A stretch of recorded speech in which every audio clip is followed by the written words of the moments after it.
সম্ভাব্য বিএনপি সরকার বা তারেক রহমান সরকার কি অলরেডি ডক্টর ইউনূসের ফাঁদে? ডক্টর ইউনূস সরকার বা ডক্টর ইউনূসকে কি বিএনপি রাষ্ট্রপতি বানাতে বাধ্য হবে? এই প্রশ্নটা সামনে এসেছে। এই প্রশ্ন বা এই আলোচনা অত্যন্ত তাৎপর্যপূর্ণ। এর ভিত্তি ইত্তেফাকের একটা খবর। ডক্টর ইউনূস ও নজরুল ইসলাম খান সহ রাষ্ট্রপতি পদে আলোচনায় আছেন যারা, এর মানে বিএনপি কাকে রাষ্ট্রপতি বানাবে?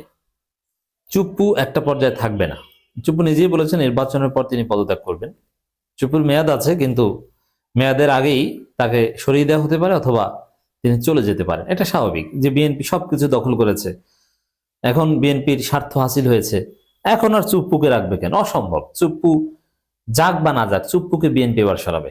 এতদিন বিএনপির স্বার্থে সরানো হয়নি, কিন্তু এখন বিএনপির স্বার্থেই তারা চুপ্পুকে সরিয়ে দিবে। এবার নতুন রাষ্ট্রপতি এটা অনিবার্য। কাকে বানাবে? নজরুল ইসলাম খানকে নমিনেশন দেয়নি, এমপি বানায়নি, তাকে রাষ্ট্রপতি বানানো অত্যন্ত সিনিয়র একজন নেতা হতে পারে। মঈন খান, তাকেও হতে পারে। মির্জা ফখরুল ইসলাম আলমগীর বিএনপির কাছে, যদিও তিনি গত 17 বছর একজন ব্যর্থ মহাসচিব, কিন্তু এখন তো সফল। কারণ যেভাবেই হোক বিএনপি ক্ষমতায় এসেছে, কোনো কাউন্সিল টাউন্সিল ছাড়া এই কমিটি বিএনপি ক্ষমতায় এনেছে। তো এতদিনের যত ব্যর্থতা ছিল ঠিল যাই থাকুক, আমাদের হাসিনার ফেসিবাদের অধীনে ছিলাম, এর দায় মির্জা ফখরুলের আছে। কিন্তু তারপরও শেষ পর্যন্ত বিএনপি ক্ষমতা এনে দিয়েছেন, তার জীবদ্দশায় এসেছেন। অতএব এখন সফল, অতীত বাদ। অতীতের ব্যর্থতাকে কাটিয়ে উঠে শেষ পর্যন্ত মির্জা ফখরুল ইতিহাসের অন্যতম সফল মহাসচিব, এটা বলতে হবে, কারণ তিনি ক্ষমতা এনে দিয়েছেন। বিজয়ী হলে তখন সফল, আর পরাজিত হলে ব্যর্থ, এটাই হিসাব। তো এখন মির্জা ফখরুলকে রাষ্ট্রপতি বানিয়ে সম্মানিত করার একটা সম্ভাবনা আছে, কিন্তু ইত্তেফাকের এই রিপোর্টে ডক্টর ইউনূসের নাম এসেছে। That is very interesting. এখানে কিছু পয়েন্ট আছে। দেখেন, এটা তারা রাষ্ট্রপতি বানাবে কি বানাবে না, তার চাইতে আমার আলোচনাটা বরং বানানো উচিত কি অনুচিত।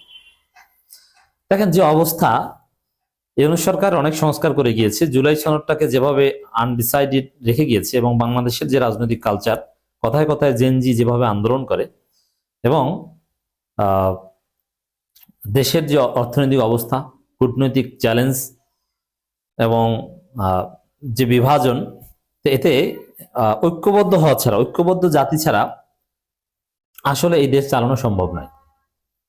আমি একটা কথা স্পষ্ট বলে রাখি, বিএনপির মুরুক্ষ থার্ড ক্লাস গান্ডু গর্ধব যেগুলো জামাত শিবির এবং এনসিপির উপর হামলা করে, ওরা তারেক রহমানের শত্রু, ওরা বিএনপির শত্রু। ওরা চায় যে বিএনপি সরকারটা ফল করুক, ওরা পালাক। ওরা জানে না যে এই দেশটার যে অবস্থা,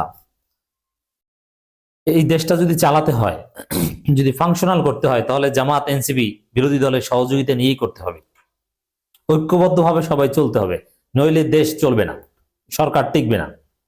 তখন মিলিটারি শাসন এসে যাবে।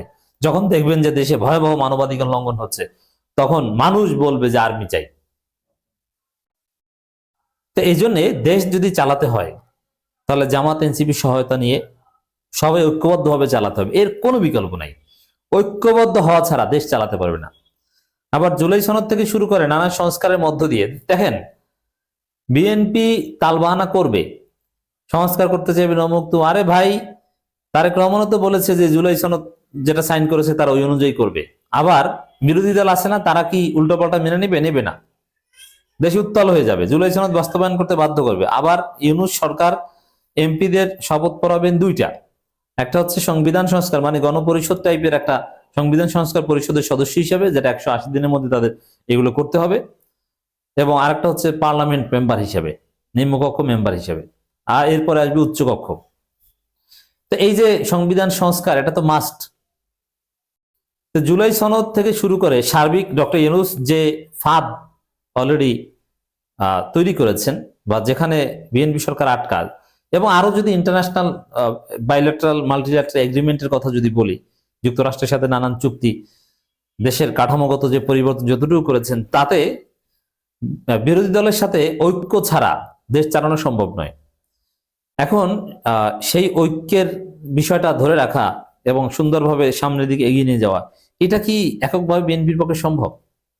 ইউনূস যে ডিজাইন করে দিয়ে গিয়েছেন, যা ঘটিয়ে দিয়ে গেছেন শেষ পর্যন্ত গণভোটটা পাশ করে, সেই জায়গায় দর্শক ইউনূস কি করবেন, মানে বিএনপি কি করবে, কিভাবে কি করবে, আসলে কি ফাংশন হতে পারবে? It's very tough.